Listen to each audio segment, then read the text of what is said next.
우리는 지난 사무엘상 시간에서 다윗이 어린 소년이기 때문에 전쟁에 아예 참여하지도 못하고 이제 전쟁 상황도 자세히 모르는 그런 상황 가운데 그냥 양을 치고 있었지만 아버지 이새가 전쟁에 나간 3명의 형들에게 양식을 가져다 주라는 그 심부름을 받고 정말 멋모르고 간 것이죠. 그랬더니 거기서 웬일입니까? 이 블레셋의 거인 장수 골리앗이 있고, 그 골리앗은 40일 동안 이 이스라엘을 아주 조롱하고 또 더군다나 하나님을 모욕하는 말을 계속하고 있었죠. 이것을 바라본 다윗은 하나님과 동행하고 있었기 때문에 도저히 그 말을 견딜 수가 없고, 늘 하나님께서 자기가 짐승을 키우면서 사자와 곰을 때려잡은 그 경험 가운데서 물맷돌 5개를 가지고 이제 골리앗과 싸웠죠. 그랬을 때 이 물맷돌 하나가 던져지자마자 바로 골리앗의 미간에 맞히면서 골리앗은 쓰러지고 이제 완전히 이스라엘이 승리를 거두는 결정적인 역할을 하는 모습을 보았죠. 그래서 그 모습을 통해서 우리가 영적 승리의 비결에 관해서 말씀을 나눴습니다. 이제 오늘은 그 후에 일어난 상황을 통해서 이 사울 왕이 하나님을 떠났을 때 그 마음의 상태가 어떻게 변하게 되는지 4단계로 바라보면서 우리가 하나님을 떠나면 이렇게 되기 때문에 절대로 하나님을, 무슨 일이 있어도 하나님을 떠날 수 없다. 이것이 우리의 심령에 들어오게 하기 위해서 오늘 이 말씀을 나누게 되겠습니다. 먼저 첫 번째 단계, 하나님을 떠나면 우리가 갖고 있는 이 시기심을 제어하지 못한다고 말씀하는데, 그 말씀이 6절에서 9절까지 나옵니다. 조금 길지만 여러분 우리 한 목소리로 같이 읽겠습니다. 6절에서 9절입니다. 6절 시작. 무리가 돌아올 때 곧 다윗이 블레셋 사람을 죽이고 돌아올 때 여인들이 이스라엘 모든 성읍에 나와서 노래하며 춤추며 소고와 경쇠를 가지고 왕 사울을 환영하는데, 여인들이 뛰놀며 노래하여 이르되 사울이 죽인 자는 천천히요 다윗은 만만이로다 한지라. 사울이 그 말에 불쾌하여 심히 노하여 이르되 다윗에게는 만만을 돌리고 내게는 천천만 돌리니 그가 더 얻을 것이 나라 말고 무엇이냐 하고 그날 후로 사울이 다윗을 주목하였더라. 아멘. 골리앗과의 한판승을 거둔 다윗은 이 앞에 보면 사울의 아들 요나단이 또 이 다윗을 아주 인간적으로 또 영적으로 아주 흠모하게 되면서 요나단이 얘기합니다. 다윗 보고 이제 집에 가지 말고 아예 여기서 군대 역할을 감당했으면 좋겠다 얘기를 하는 것이죠. 그래서 있게 됐고, 또 그런 과정 가운데서 그 말이 전달되면서 사울왕의 명령으로 가는 곳마다 지혜로운 행동을 하자 이제 결국은 군대의 장으로 다윗이 임명을 받게 됩니다. 그리고 또 그 후에 전쟁이 일어나서 블레셋 군대를 진멸하고 돌아오는 이스라엘 군대를 향한 이 백성들의 환호는 당연히 대단했죠. 그런데 백성들의 환호 가운데서 오늘 이제 여인들의 얘기가 나오는 것입니다. 그래서 돌아오는데 이 여인들이 이스라엘 모든 성읍에 나오면서 노래하면서 춤추면서 소고와 경쇠를 가지고 왕 사울을 환영하고 있었다는 것이죠. 그러니까 사실은 이 환영의 중심에는 당연히 왕이 있게 되는 것이죠. 여기서 소고와 경쇠, 그러면 이 당시에 정확히 어떤 악기인지 몰라도 추측하고 지금 현대 악기로 조금 변환한다고 그러면 탬버린과 트라이앵글 정도로 생각하시면 되는 겁니다. 그래서 그것을 흔들고 막 치면서 이 여인들이 환영하는 것까지는 문제가 없었는데, 여인들이 뛰놀며 노래하여 이를 때 그 말이 문제가 된 것이죠. 그 말은 무엇입니까? 사울이 죽인 자는 천천히요 다윗은 만만이로다. 사실 전쟁에 들어가 보면 이 여인들은 이렇게 고백하는 겁니다. 사울이 죽인 자는 천천히고 천에 천명, 그리고 다윗은 만에 만이다. 그러니까 훨씬 더 10배나 더 많은 그 전쟁의 능력을 가졌다. 이렇게 노래하고 있는 것이죠. 그런데 이 노래를 그냥 듣고 넘기면 되는 일을 이 사울이 그 말이 탁 걸려버린 것이죠.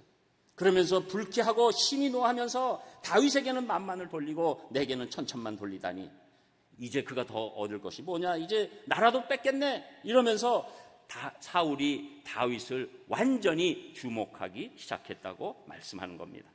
여기서 주목하다는 표현은 이제는 감시의 눈초리를 눈초리로 바라보고 시기가 완전히 그 마음에 올라오게 됐다는 것이죠. 이제 사울은 다윗을 향해서 시기하는 그런 마음이 이제 점점 커지게 되는 겁니다. 여기서부터 사울의 생애가 변질되고 완전히 왜곡되기 시작한 것입니다. 여러분, 이 모습을 보면 사실 사울이 다윗이 여인들을 통해서 이렇게 칭송을 받는 것을 긍정적으로 볼 수도 있는 거예요. 인간이기 때문에 누구나 만약에 그런 상황이 되면 기분은 조금 나빴을 것입니다. 또 약간의 시기심은 올라왔을 것입니다. 그러나 그럼에도 불구하고 자기의 부하이기 때문에 결국 다윗이 칭송받으면 다 올라가다 보면 그것은 사울이 한 일이 되는 것이죠. 이 리더 가운데서 가장 부족한 리더는 자기가 데리고 있는 사람이 잘하는 것을 이제 시기하고 오히려 그것을 못하게 만들고 막 이상한 방향으로 할 때 그것이 그 사람만 못하게 하는 것이 아니라 자기에게 큰 피해가 되는 것이죠. 자기가 데리고 있는 사람이 잘 된다는 것은 그 위에 있는 리더가 잘 된다는 그것입니다. 그것이 당연히 훌륭한 리더의 덕목이 되는데 이 사울은 이것을 감당하지 못하게 된 것이죠. 또 여기 나온 여인들이라고 얘기하지만 아마 이제 이렇게 뛰쳐나오고 뭐 이러면 좀 젊었을 거 아니에요. 지금도 누가 뛰쳐나옵니까? 우리 젊은 여학생들이 뛰쳐나갔잖아요. 그래서 막 이렇게 해서 우리 아이돌을 막 환영하고 소리 지르고 집까지 찾아가고 막 열정적인 사랑을 보인다고 해서 그 아이돌이 뭐 평생 그렇게 가는 것도 아니고 또 이 젊었을 때 그렇게 한 게 평생 가는 것도 아니잖아요. 그 지나보면 아유 그때 내가 좀 심했구나. 그것을 깨닫지 않습니까? 그래서 아이돌이 나온 물건들을 막 뭐 심지어 막 돈 꿔서 막 몇십만 원치도 사고 그랬다가 나중에 보면 나이 들어서 아유 그때 내가 완전히 이거는 사춘기 돼서 이성을 잃었었구나 이렇게 되는 거 아니에요. 다 진정하는 거 아닙니까? 그러니까 혹시 여기서도 자녀들 가운데 아이돌에 조금 미친 자녀가 있다면 조금 기다려 주시기를 바랍니다. 네, 시간 지나면 돌아오게 돼 있어요. 그래서 사울이 이것을 큰 마음으로 바라보면 자기의 복이 되는 일이었습니다. 그런데 이 시기심이 우리에게 누구든지 오지요. 특별히 가까이 있는 사람들한테 어떤 일이 생기면 좋은 일 가운데서도 축하해 주면서도 시기심이 올라오는 게 인간의 당연한 마음입니다. 근데 문제는 이 시기심을 제어하지 못하게 되는 것이 문제가 되는 것이죠. 이것이 지금 사울에게 임하게 된 것입니다. 여러분, 이 시점에서 사울이 왜 시기심을 제어하지 못하게 됐습니까? 그것은 다른 원인이 하나도 없어요. 딱 하나, 사울이 하나님을 떠나 있기 때문입니다. 이게 원인이에요. 하나님과 함께하면 사람에 대해서 시기심이 꺾이고 상대방에 대해서 존중과 긍휼로 오히려 나아가게 됩니다. 그러나 하나님을 떠나면 사람에 대해서 시기심이 쉽게 사로잡히게 되고 그렇게 되면 시기심은 점점점 상승하면서 자신의 일상적인 삶까지도 빼앗아가 버립니다. 그리고 주야로 시기의 대상밖에 생각이 나지 않습니다. 결국 자신의 일상적인 삶의 모든 그 모습이 망가지기 시작하고 무너져버리고 말게 되는 것이죠. 그래서 잠언 14장 30절에 보면 평안한 마음은 육신의 생명이나 시기는 뼈를 썩게 하느니라. 시기가 심해지면 우리 뼈가 썩는다는 거예요. 영혼의 뼈가 썩는다는 거예요. 이렇게 시기는 그 시기의 대상 뿐만 아니라 자기 삶 자체가 집중하지 못하게 하는 그런 강력한 감정의 파괴를 일으키는 그런 요소가 되는 것이죠. 여러분, 하나님께 붙어 있지 않으면 이렇게 되는 것이죠. 저는 먼저 여러분들이 하나님께 그냥 붙는 것도 아니고 꼭 붙으셔서 어떤 대상에 대해도 시기가 아닌 존중과 긍휼의 마음으로 바라보시기를 주님의 이름으로 축복합니다. 그리고 이 1단계를 지나니까 사울의 마음이 더 확장됐어요. 그래서 하나님의 떠난 그 2단계의 마음이 시기심에서 이제는 증오심으로 일어나게 되는데 그 말씀이 10절에서 11절까지 나옵니다. 우리 두 절도 또 한 목소리로 같이 읽겠습니다. 10절 시작. 그 이튿날 하나님께서 부르시는 악령이 사울에게 힘있게 내리매 그가 집안에서 정신없이 떠들어대므로 다윗이 평일과 같이 손으로 수금을 타는데 그때 사울의 손에 창이 있는지라 그가 스스로 이르기를 내가 다윗을 벽에 박으리라 하고 사울이 그 창을 던졌으나 다윗이 그의 앞에서 2번 피하였더라. 아멘. 자, 이런 일이 이제 시기심이 일어났는데 바로 그 다음날 또 사건이 일어나게 됐죠. 겉으로 보면 몰라도 심령의 사건이 일어나게 됩니다. 그런데 우리가 깜짝 놀라는 것은 하나님께서 부리시는 악령이 사울에게 힘있게 내렸다는 것이죠. 어떤 분들은 이거 깜짝 놀라고 그러면 지금 사단의 역사도 하나님이 다 시키는 건가? 이렇게 오해하시기 쉽지만 그 말씀이 아닙니다. 우리가 성경을 전체로 바라보면 이런 일들이 있지요.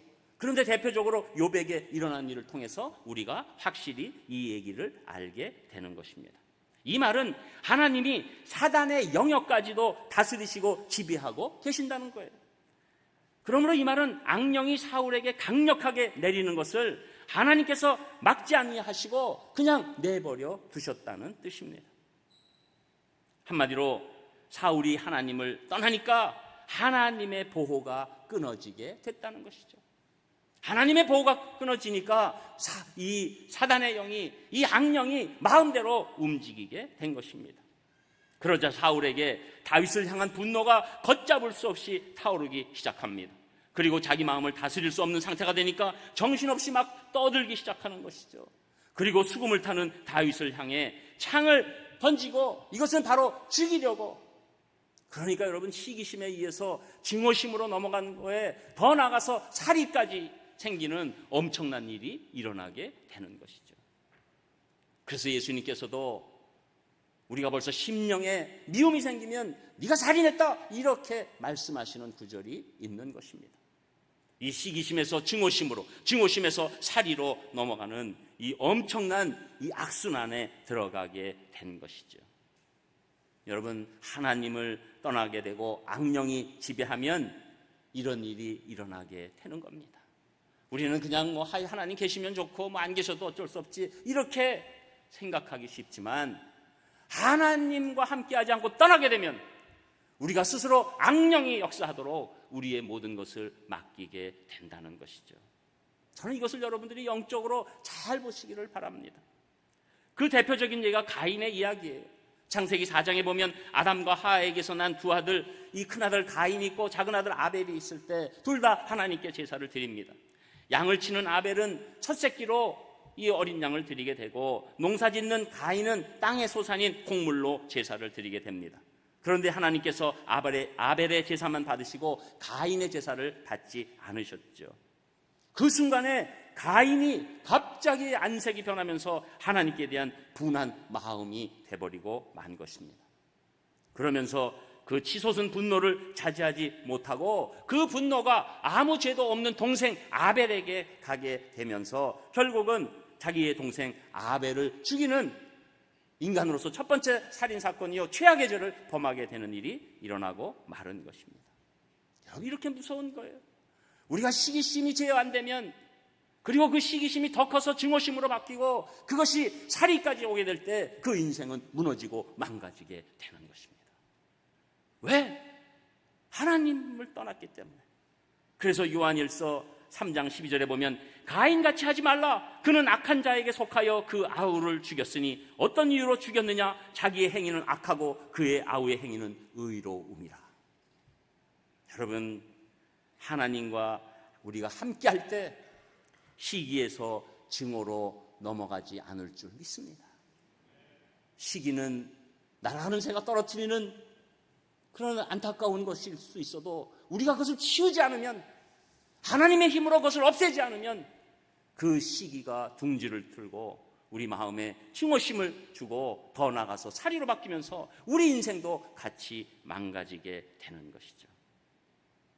저는 여러분들이 하나님과 꼭 함께 하심으로 증오가 꺾이고 인내와 용서로 나아가시기를 주님의 이름으로 축복합니다. 그리고 이 증오의 단계를 넘어서서 이제는 사울은 3단계로 하나님을 떠나니 두려움이 일어나게 되는데 그 말씀이 12절에서 14절까지 나옵니다. 우리 12절에서 14절도 한 목소리로 같이 읽습니다. 12절 시작. 여호와께서 사울을 떠나 다윗과 함께 계심으로 사울이 그를 두려워한지라. 그러므로 사울이 그를 자기 곁에서 떠나게 하고 그를 천부장으로 삼음해 그가 백성 앞에 출입하며 다윗이 그의 모든 일을 지혜롭게 행하니라. 여호와께서 그와 함께 계시니라. 아멘. 자, 이제 시기심을 넘어서 증오와 살의를 갖게 된 사울은 용기는 다 사라지고 두려움이 엄습하게 되는 것이죠. 하나님께서 사울을 떠나 다윗과 함께 하시는 모습을 보는 겁니다. 사울은 이제 하나님을 떠난 상황에서 이 어린 다윗이 두려워지기 시작하는 것이죠. 또 자기 자신이 하나님으로부터 버림을 받았다고 생각하게 된 것입니다. 지금 사울이 가장 두려운 것은 자신이 하나님께로부터 자기가 떠났음에도 불구하고 버려짐을 당했다고 생각하는 것입니다. 사실 사울은 이미 오래전에 사무엘 선지자로부터 하나님이 자신을 떠나신다고 하는 선언을 들었습니다. 이미 13장에서 사무엘 오는 것을 끝까지 기다리지 못하고, 우리 말씀 이미 나눴죠. 기다리지 못하고 제사장이 아닌 사울이 자기 멋대로 제사를 드려서 사무엘에게 왕권이 오래가지 못할 것이라는 경고를 받았죠. 그럼에도 불구하고 15장에 와서 사울이 아말렉과의 전투를 마치고 모든 전리품을 다 태우고 또 그런 사람들 또 그 적군들 모든 것들을 죽이라고 명함을 받았는데도 불구하고 불순종하고 이상한 핑계로, 하나님께 좋은 거 드린다는 핑계로 이상한 말을 하고 불순종했을 때 하나님께서 이제는 완전히 왕권 폐위가 이루어진다는 예언을 해 주신 거죠. 그래도 하나님께서는 돌이킬 수 있는 시간을 계속 주셨는데도 불구하고 결국은 이것을 온전히 받아들이지 못하고 이 왕권 폐위에 대한 선언을 들었을 때 회개하지도 않고 백성들 앞에서 그 자기 체면 때문에 사무엘에게 백성 앞에서 티를 내지 말아달라, 그리고 계속해서 나를 왕으로서 존경하는 모습을 보여달라고 요청하게 됩니다. 바로 이 순간이 사울이 하나님을 스스로 완전하게 떠난 시간이 되었던 것입니다. 그런데 얼마 지나지 않아서 어린 소녀 다윗이 골리앗 물리치고 블레셋과의 전투에서 승승장구하는 모습을 보기 시작하니까 이 마음에 두려움이 오는 거지. 사울은 이미 하나님을 경험했기 때문에 하나님의 역사를 볼 수 있는 눈은 있었습니다. 그러니까 다윗에게 하나님이 임하고 자신에게서는 떠나셨구나라는 것을 알게 될 때 결국은 다윗만 바라보면 두려움에 빠지게 된 것입니다. 또 한 가지, 사울은 자신이 가지고 있는 지위를 다윗에게 빼앗길지 모른다는 그런 두려움도 또 한편 갖고 있었던 것이죠. 자기가 지금 갖고 있는 것, 이것은 내 것이라고 생각하는 사울은 이제 이것을 잃어버릴 생각하니까 두려움이 오는 것이고, 이미 우리가 8절에서 본 것처럼 이제 그가 얻을 것이 나라밖에 더 있겠느냐, 이 나라조차도 빼앗을 것을 스스로 생각하면서 두려움에 차게 된 것입니다. 그래서 용감하고 백성들의 칭송을 듣는 이 다윗이 왔다 갔다 하는 것이 꼴보기 싫은 거죠. 그러니까 차라리 안 보는 게 낫겠다. 다윗만 보면 두려움이 생기니까. 그래서 떨어뜨려 놓고 천부장으로 임명하게 되는 것입니다. 그 말씀 가운데서 천부장으로 임명했을 때 다윗은 하나님과 함께 하니까 오히려 떨어져 있었지만 그 백성 앞에서 오가면서, 이것은 출입했다는 게 계속 들락날락했다는 뜻을 넘어서는 이 놀라운 관계가 아름답게 형성되고 있었다는 것이죠. 그리고 이제 더욱더 하나님의 지혜를 발휘할 수 있는 놀라운 시간 가운데 있게 됐다는 것입니다. 그러니까 하나님과 함께하고 하나님을 사랑하면, 그리고 하나님께 진심으로 예배 드리게 되면서 세상과 사람에 대한 두려움이 없어진 상태를 오히려 다윗을 통해서 볼 수 있는 것이죠. 그래서 요한일서 4장 18절에 보면 사랑 안에 두려움이 없고 온전한 사랑이 두려움을 내쫓나니 두려움에는 형벌이 있습니다. 두려워하는 자는 사랑 안에서 온전히 이루지 못하였느니라. 이렇게 말씀하시는 거예요. 여러분, 우리가 하나님 곁에 있고 하나님 사랑하면 두려움을 떠나게 되는 줄 믿습니다.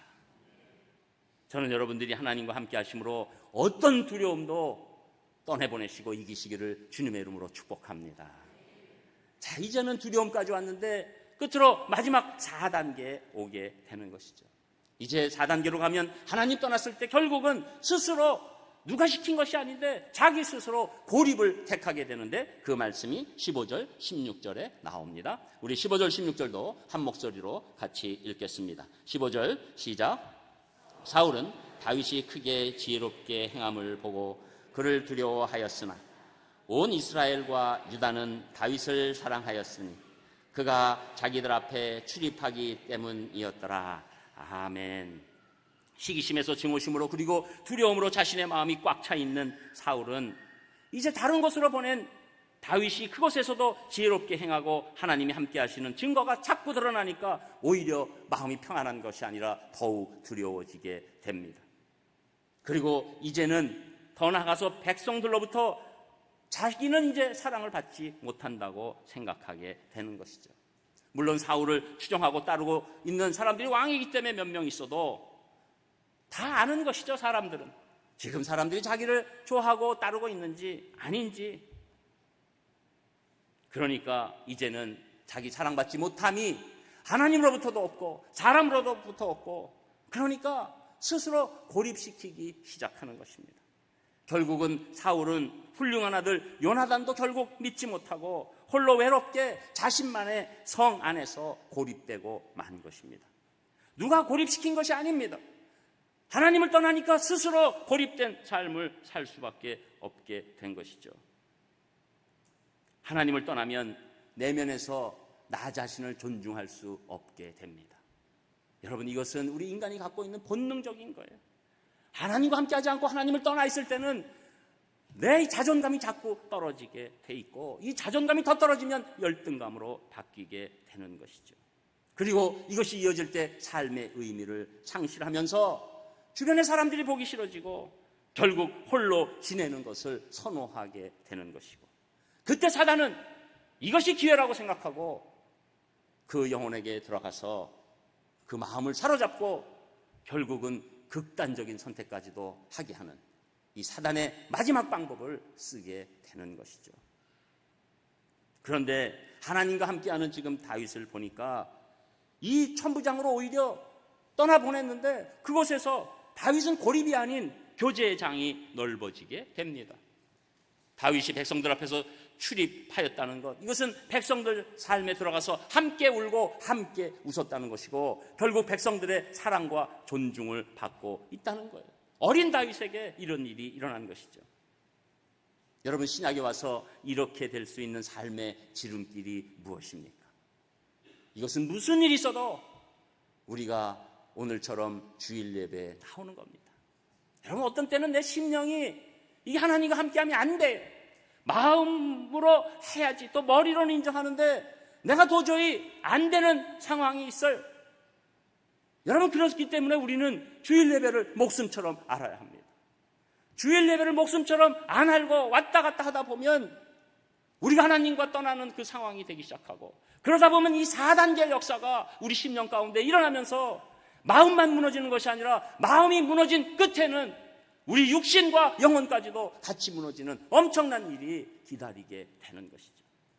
저는 오늘 자신은 깜짝 놀랐어요. 오늘 제일 휴가가 많은 때거든요. 그런데 제가 하나하나는 지금 안 세보지만 감각적으로 봤을 때 지금 거의 오신 줄 알고 여러분을 축복합니다. 이 무더위에도 하나님 사랑해서 내가 무슨 일이 있어도, 여러분, 우리 산상교회에서 예배를 세계에서 제일 잘 드리겠다는 것의 전제는 무슨 일이 있어도 내가 주일 예배는 꼭 지키고 하나님께 신령과 진정으로 예배드리겠다. 여러분, 오늘 이 사울을 바라보면서 우리가 더 처절히 알아야 됩니다.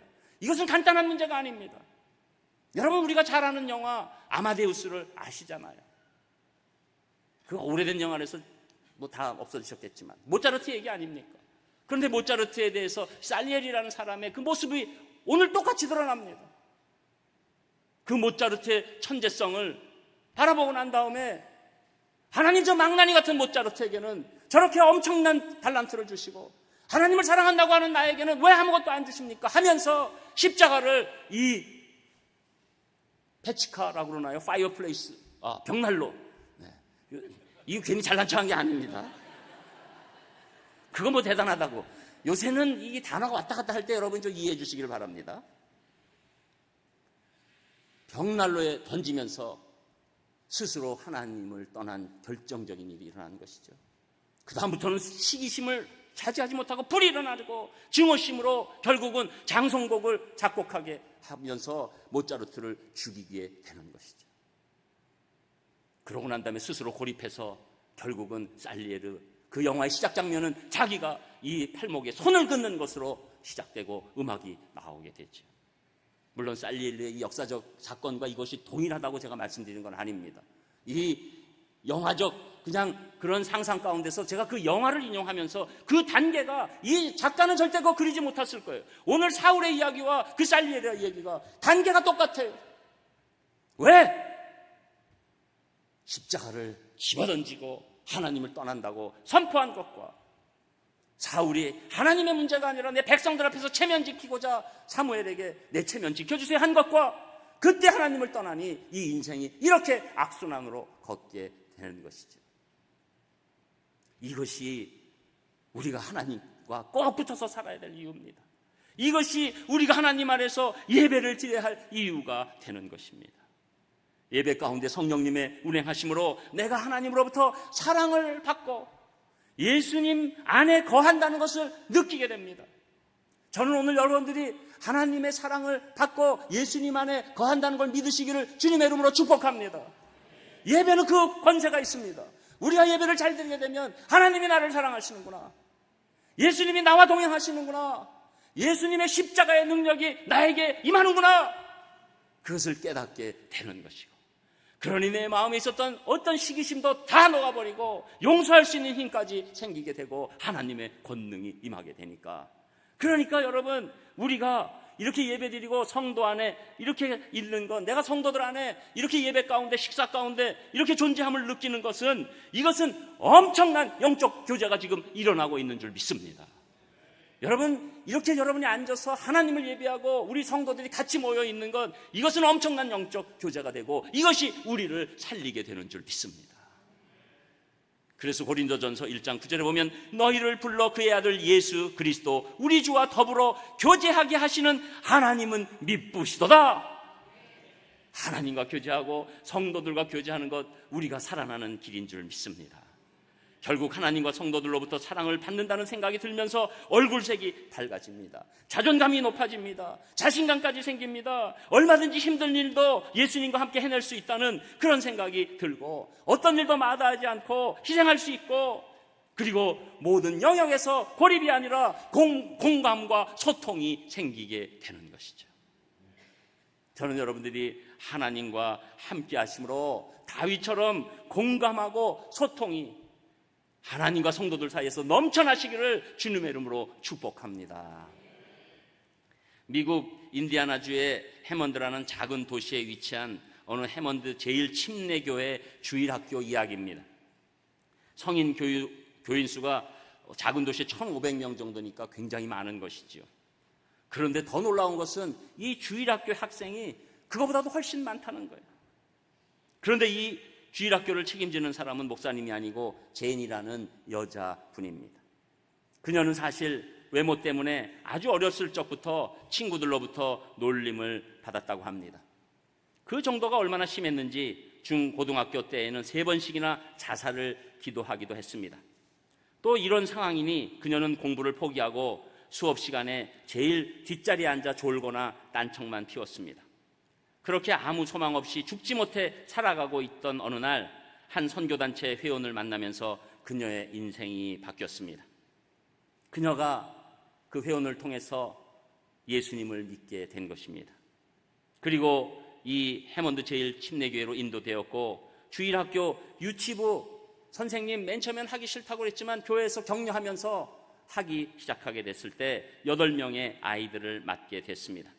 그 아이들과 몇 주일을 함께 지내면서 그녀는 놀라운 사실을 깨달았습니다. 아이들은 자신의 외모를 보지 않는다는 것입니다. 아이들은 그저 자기들을 예뻐해주는 그녀를 강아지처럼 졸졸 따라다녔습니다.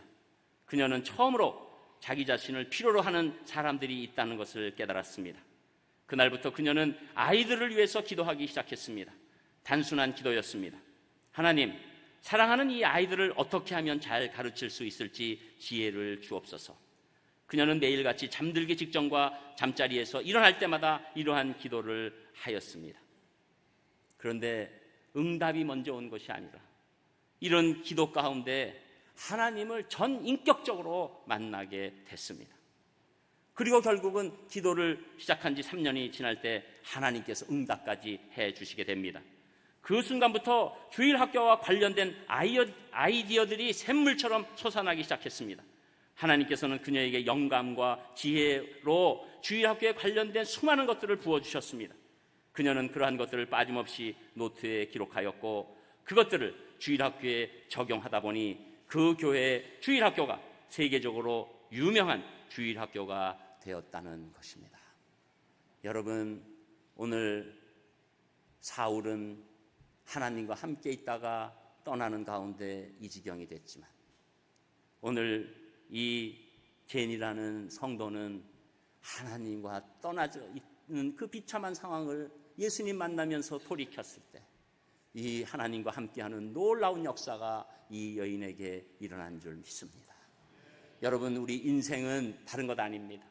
내가 하나님과 떨어져 있느냐, 하나님과 함께 있느냐. 저는 여러분들이 하나님과 꼭 붙어서 예수님의 거느리신 가운데 사시면서 하나님이 주시는 놀라운 복을 누리시기를 주님의 이름으로 축복합니다. 기도하겠습니다. 하나님, 모든 감사를 드립니다. 오늘 사울의 모습을 통해서 우리의 영적 상황도 다시 한번 비춰보오니 저희들 오직 하나님께만 붙어 있을 수 있도록 인도하여 주시옵소서. 그래서 오직 예수님이 주시는 열매를 맺을 수 있도록 함께하여 주시옵소서. 예수님 이름으로 기도합니다. 아멘. 생에 단 한 가지